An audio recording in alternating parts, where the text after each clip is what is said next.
ఇప్పుడే Country Delight యాప్ని download చేసుకోండి. Download the Country Delight app now.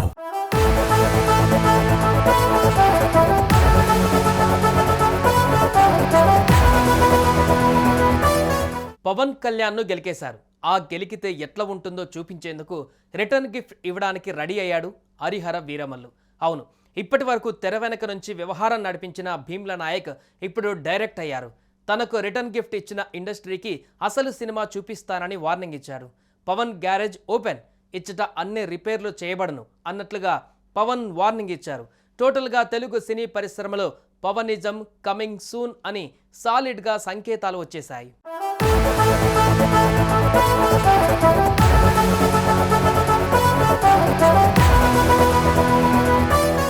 మిమ్మల్ని నా వాళ్ళు అనుకున్నా, నన్ను మాత్రం పరాయివాడిగా చూస్తారా?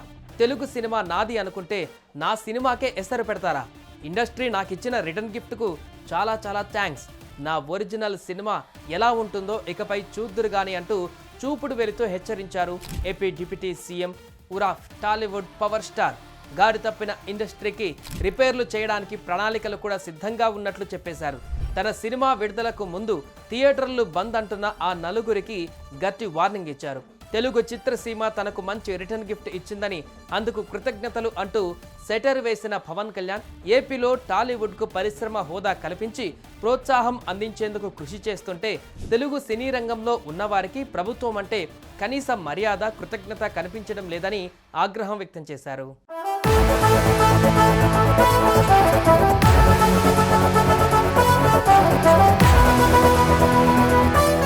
హరిహర వీరమల్లు రిలీజ్ దగ్గర పడుతున్న వేళ నిర్మాతలతో ఇబ్బందుల వల్ల థియేటర్లు మూసివేయాలని అసలు ఎగ్జిబిటర్లు ఎందుకు నిర్ణయించారు? ఇదే పవన్ కోపానికి కారణంగా తెలుస్తోంది. టాలీవుడ్ వ్యవహరిస్తున్న తీరుపైన మండిపడుతూ పవన్ కీలక వ్యాఖ్యలు చేశారు. టాలీవుడ్ విషయంలో సానుకూలంగా వ్యవహరిస్తుంటే కృతజ్ఞత చూపడం లేదంటూ ఆగ్రహం వ్యక్తం చేశారు. తన సినిమా రిలీజ్కు అడ్డంకులు సృష్టిస్తున్నారనే విషయాన్ని ఎక్కడా ప్రస్తావించని పవన్ కళ్యాణ్ కూటమి ప్రభుత్వం అధికారంలోకి వచ్చి ఏడాది గడుస్తున్నా ఇప్పటి వరకు టాలీవుడ్ నుంచి ఎలాంటి రిప్రజెంటేషన్ లేదని, ముఖ్యమంత్రిని కలవలేదని గుర్తు చేశారు. టాలీవుడ్ అభివృద్ధి కోసం అందరం కలిసి రావాలని సూచించిన తన మాట లెక్క చేయలేదనే కోపం పవన్లో ఉంది.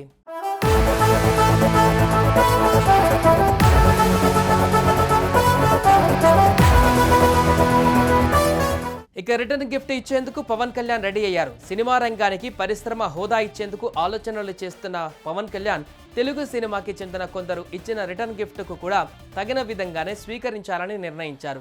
ఈ రిటర్న్ గిఫ్ట్కు కృతజ్ఞతలు చెప్పారు. ఇక నుంచి వ్యక్తిగత విజ్ఞాపనలు, చర్చలు లేవని తేల్చేశారు. సంబంధిత విభాగం ప్రతినిధులతోనే చర్చిస్తారు.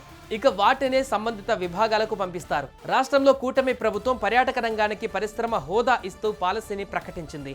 అదేవిధంగా సినిమా రంగం అభివృద్ధి కోసం ప్రత్యేక పాలసీ తీసుకురావాలని ఉప ముఖ్యమంత్రి పవన్ కళ్యాణ్ ఆలోచన. దీనిపై ముఖ్యమంత్రి చంద్రబాబుతో త్వరలోనే చర్చించనున్నారు. అనంతరం కాంప్రహెన్సివ్ ఫిల్మ్ డెవలప్మెంట్ పాలసీని ప్రకటిస్తారు.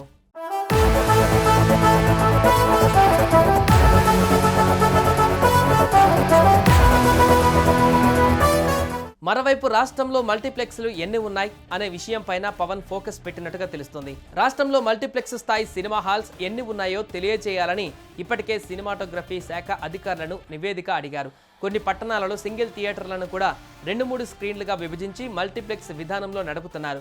వాటిలో టికెట్ ధరలు సింగిల్ థియేటర్ టికెట్ ధరలకు ఏమైనా వ్యత్యాసం ఉందా? కౌంటర్లో ఏ ధరను అమ్ముతున్నారో ఆరా తీస్తున్నారు. విజయవాడ, విశాఖపట్నం, నెల్లూరు, రాజమహేంద్రవరం, గుంటూరు, కాకినాడ, తిరుపతి తదితర నగరాలలో ఉన్న మల్టీప్లెక్స్ల నిర్వహణ, వాటిలోని టికెట్ ధరలు, ఆహార పదార్థాల ధరలపైన కూడా దృష్టి సారిస్తారు. మొత్తంగా ఏపీలోని సినిమా హాళ్లపైన గుత్తాధిపత్యం ఉండనివ్వనని పరోక్షంగా వెల్లడించారు పవన్.